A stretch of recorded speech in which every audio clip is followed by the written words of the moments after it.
Pedimos, para cantarte licencia pedimos. Como no contestas ni nos dices nada, señal que tendremos la licencia dada. Señal que tendremos la licencia dada.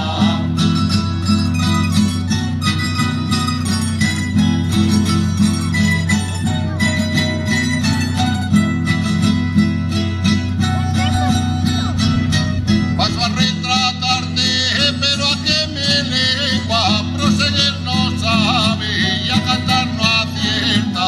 Proseguir no sabe y a cantar no acierta. y no hay pluma que sirva y al pintor poeta, difícil el que copie tu gentil belleza. Difícil que copie tu gentil belleza.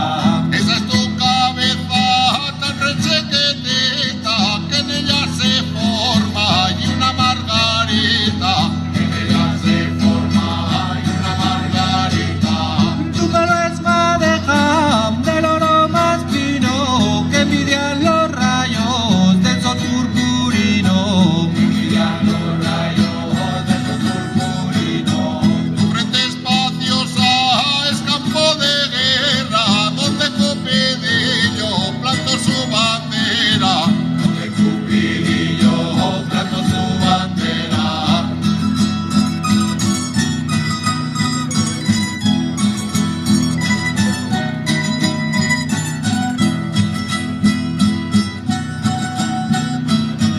Esas tus dos cejas un poquito arqueadas son arcos del cielo y el cielo es tu cara.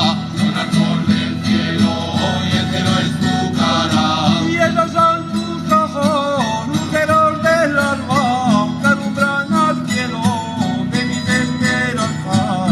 Que alumbran al cielo de mis esperanzas. Tu nariz aguda como fina espada que a los corazones sin sentir traspasa. Que los corazones sin sentir traspasa.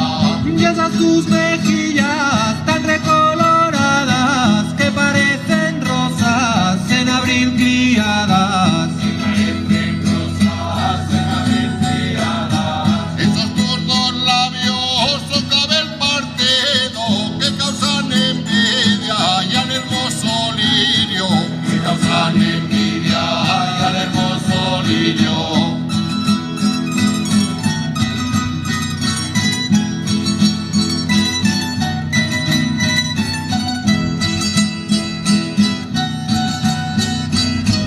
Tu boca chiquita